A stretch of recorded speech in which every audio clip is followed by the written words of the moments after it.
विद्यार्थियों, जैसा कि हम लोग पिछला लेक्चर में संधि वृद्धि स्वर संधि तक हम लोग कंप्लीट कर लिए थे।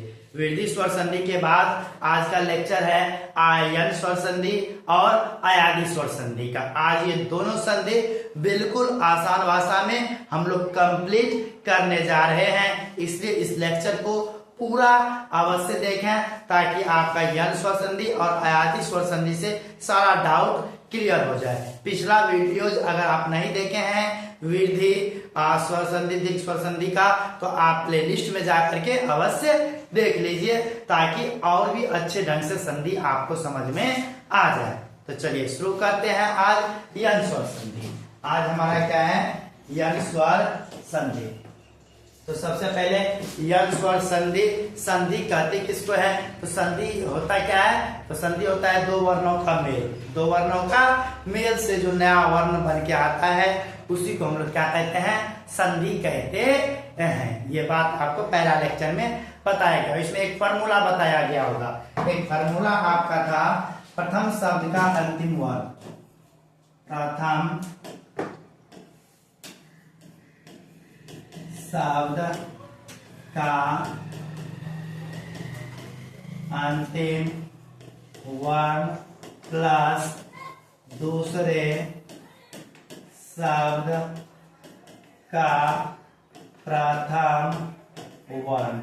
आपने इस फार्मूला को पढ़ा होगा, है ना? इनको आप पढ़े होंगे कि प्रथम शब्द का अंतिम वर्ण और दूसरे शब्द का प्रथम वर्ण का जो मेल होता है उसी को हम लोग संधि कहते हैं या संधि विधि से बना हुआ शब्द बोलते हैं। तो यन स्वर संधि में क्या होता है? यन स्वर संधि का परिभाषा क्या करता है?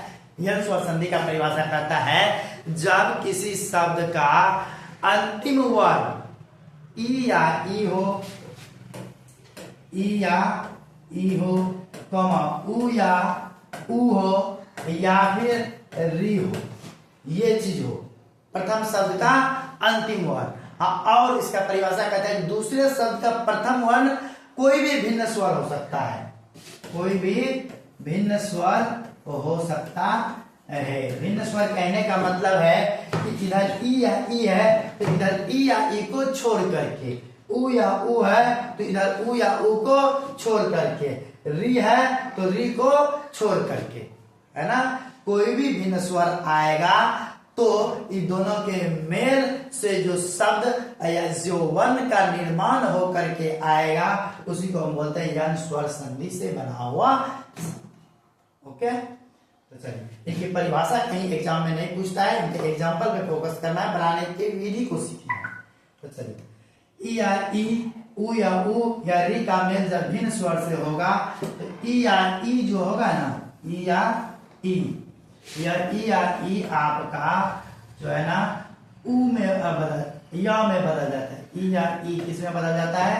या में बदल जाता है। या उ जो होता है, या उ या उ इससे मेल होने पर या जो है ना व में बदल जाता है। किसमें बदल जाता है? उ या उ व में, ई या ई या में परिवर्तित होता है, परिवर्तन होकर के बनता है। और री जो होता है वह र में परिवर्तन हो जाता है, र में बदल जाता है। आपको इन बातों को याद रखनी होगी कि जब ई या ई का मेल, उ या उ का मेल, री का मेल किसी भी भिन्न स्वर से होता है, ई या ई का या, उ या उ का व, री का र हो जाता है, इसे ही यन स्वर संधि कहते हैं। इस तरह से आप परिभाषा याद रख सकते हैं, ठीक ना? तो अब ये चीज करने वाला जो भिन्न स्वर रहेगा वह भिन्न स्वर सैम उतर जाएगा जैसे का तैसा ही। इसी को क्या बोलते हैं? यन स्वर संधि बोलते हैं। ओके, चलिए एक एग्जांपल ले लेते हैं। एक एग्जांपल हम लोग लेते हैं, जैसे क्या है? आदि प्लस अंत, यदि प्लस अपि, यदि प्लस अपि। क्या है? यदि प्लस अपि, यदि प्लस क्या है? अपि। यदि प्लस क्या है? अपि, है ना? यदि प्लस अति। अब इनको जो है ना जोड़ करके कौन से शब्द का निर्माण होगा उस पर ध्यान दीजिएगा। क्या है यहाँ पे देखिएगा जरा सा, यदि, यदि के अंत में क्या है आप उच्चारण करके देखिए, यदि, यदि के अंत में आपका ई आता है, क्या आता है, ई आता है। उसके अति, अति के शुरू में क्या आता है, अ आता है। ये ई और इधर कोई भिन्न स्वर है तो ये दोनों मिलेगा और ई जो होगा यह या में परिवर्तित हो जाएगा और इधर जो अ है वह अ रहेगा, पी है पी रहेगा और इधर जो बचा ई हटने के बाद य और दो हलंत बचा हुआ है, ठीक ना। अब देखिएगा जरा, यह दो भी आधा है, यो भी क्या है, आधा है, शुद्ध व्यंजन है। तो व्यंजन को पूरा कौन करे, शुद्ध व्यंजन को जो है मतलब व्यंजन लिखित रूप में जो होना चाहिए वर्ण के रूप में, तो वर्ण के रूप में पूरा करने के लिए इसको आता है स्वर चाहिए, स्वर को आना चाहिए। तो ये स्वर अ है, इसके बगल में यो के साथ आएगा, इसके साथ कोई स्वर नहीं है, दो के बगल में कोई नहीं है तो यो रहेगा, आधा दो रहेगा और यो पूरा हो जाएगा और लग जाएगा तो पी हो जाएगा।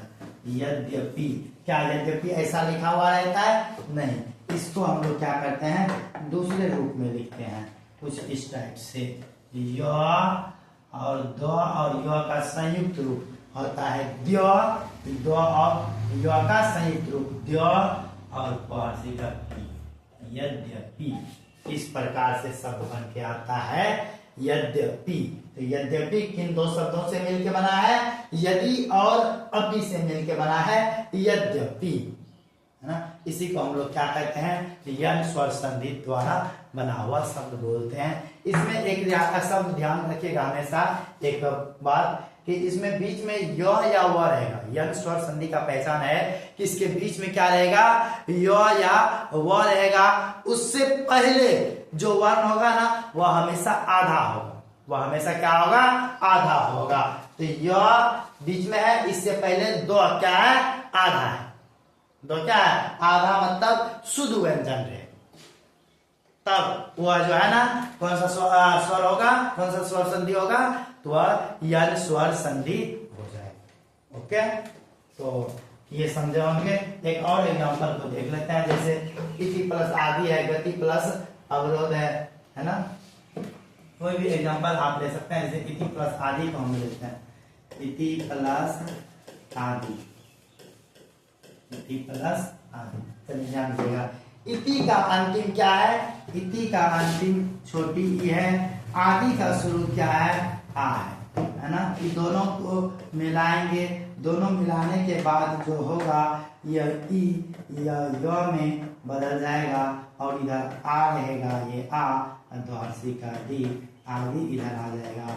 इधर ई में बदल गया है, इधर बचा क्या, ई और आधा तो बचा हुआ है ना। तो आधा तो य है, व्यंजन है, तो ई तो को तो पूरा करेगा नहीं, यह खुद आधा है तो यह बगल वाला आ का सहायता लेगा, ई आधा तो यह आ का द्वारसी का बनेगा इत्यादि। क्या इस तरह से लिखा जाता है, नहीं। इसी को लिखने का एक दूसरा स्टाइल है, ई आधा तो य आ का, ऐसे देते हैं इत्यादि, है ना। ये चीज है, आधा तो बीच में लगा हुआ रहता है, तो बीच में य या व रहेगा, उससे पहले क्या रहेगा, आधा तो रहेगा। इसी को क्या बोलेंगे, यन स्वर संधि बोलेंगे। तो आप इस तरह से इन सभी को प्रैक्टिस आप कर सकते हैं। जैसे अनु प्लस इक्षण है, क्या बनाएगा, अनुवीक्षण बनाएगा। अनु प्लस इक्षण से अनुवीक्षण। तो ये आप उम्मीद है कि ये सारे को आप प्रैक्टिस करिएगा, ये सब का आप प्रैक्टिस करके आप कमेंट बॉक्स में भेज सकते हैं। चलिए आगे बढ़ते हैं, हम लोग आते हैं आयादी स्वर संधि पे। आज का है आयादी स्वर संधि। देखिए अगला 5वां पॉइंट है आयादी स्वर संधि। आयादी स्वर संधि किसको कहते हैं, संधि का वही फार्मूला आपको याद होगा कि प्रथम शब्द का अंतिम वर्ण, प्रथम शब्द का अंतिम वर्ण, है ना, प्लस दूसरे शब्द का प्रथम वर्ण, दूसरे शब्द का प्रथम वर्ण, है ना। अब क्या रहेगा प्रथम शब्द का अंतिम वर्ण? तो प्रथम शब्द का अंतिम वर्ण अयादी में क्या होता है? ए या बड़ा वाला ए होंगे, है ना, या फिर ओ या फिर औ होंगे। ये चारों होंगे प्रथम शब्द के अंतिम वर्ण के स्थान पर। ए या ए, ओ या औ, ये होंगे। इधर कोई भी भिन्न स्वर हो सकते हैं, इधर कोई भी क्या हो सकते हैं? भिन्न स्वर हो सकते हैं। तब जाके जो वर्ण का निर्माण होगा वह जो है ना कहलाएगा आयादी स्वर संधि द्वारा बना हुआ वर्ण। किसमें परिवर्तित होता है? ध्यान दीजिएगा, यह ए जो होता है यह ए अय में परिवर्तित होता है। इसमें परिवर्तित होता है? ए अय में परिवर्तित होता है। और बड़ा वाला जो ए है यह आय में परिवर्तित होता है। ओके, उसके बाद औ जो है यह अब में परिवर्तित होता है और बड़ा वाला औ आब में परिवर्तित होता है। इस प्रकार से ये शब्द का निर्माण करता है। आय का निर्माण, अब बड़ा वाला है तो आ और अ है तो औ, बड़ा वाला अ है तो आब का निर्माण करता है। और जो भिन्न स्वर रहते हैं वह भिन्न स्वर अपना स्वयं का रूप लेकर के चला आता है, यानी कह सकते हैं अब भिन्न स्वर जो रहेगा वही आ जाएगा। आप अब एग्जांपल देखिएगा, जैसे है गय प्लस अक, गय प्लस अक, देखिएगा जरा सा, गय प्लस अक, गय प्लस अक। अब गय का अंतिम वर्ण क्या है? उच्चारण कीजिए, गय, गय ऐकर है, यानी ये वाला है, इसी का मात्रा रूप होता है एक। उसके बाद अक, अक का पहला वर्ण क्या है या पहला अक्षर इसका क्या है? अ है। पहला वर्ण क्या है? अ है। तो अ और अ ये दोनों मिलेंगे, ये दोनों मिलने से किसका निर्माण होगा? ऐस जो है आय का निर्माण होता है। ये आपको ध्यान में रखना होगा। यहाँ पर देख सकते हैं ऐसे आय का निर्माण होगा, है ना, ऐसे ऐ का, और रहेगा तो आव का, और रहेगा तो आव का। जो भिन्न स्वर रहेंगे वो श्याम होता रहेंगे, तो आय का निर्माण हो गया। अब जो भिन्न स्वर ये वाला जो है ये चीज श्याम रहेगा, अ और क है तो क रहेगा। उसके बाद इधर क्या बचा हुआ है? तो ग हलंत बचा हुआ है। ओके, तो ग में ई आ लगेगा तो आ का ग का हो जाएगा। य में ई वाला क लगेगा तो यो हो जाएगा पूरा ग का य क, गायक, गायक। तो गाय प्लस अक से किन शब्दों का निर्माण होता है? गायक शब्द का निर्माण होता है। यह है निर्माण विधि। इस तरह से आप इनको प्रैक्टिस करिएगा। एक और एग्जांपल देख लीजिए, एक और आप एग्जांपल देख लीजिए। पो प्लस अन जैसे है, पो प्लस अन, पो प्लस अन, देखिएगा पो अंत में क्या है? ओ है, शुरू में क्या है? आ है ना। ये दोनों मिलेगा, दोनों के मिलने से क्या होगा? औ जो है आपका अब में परिवर्तित हो जाएगा और इधर अन आ जाएगा। और इधर क्या होगा? औ में चला गया, ये औ अब में चला गया है, इधर प आधा बचा हुआ है, चूंकि स्वर निकल गया था तो ये प। अब देखिएगा जरा, इसके बगल में ये वाला स्वर आएगा और यह अ के बगल में ये वाला स्वर, तो बन जाएगा प और ये भी हो जाएगा वह पूरा प व न पवन। इस प्रकार पो प्लस अन से शब्द का निर्माण होता है पवन। इस शब्दों का निर्माण होता है पवन। तो आप इस प्रकार इन सब का आप प्रैक्टिस कर सकते हैं, आप आराम से इन सब को बना सकते हैं। उम्मीद है ये सब आपसे बन जाएगा। आप आराम से इनको देख के लीजिए और इसको आप बना सकते हैं। तो ये यन स्वर संधि और अयादी स्वर संधि कंप्लीट हो गया, है ना।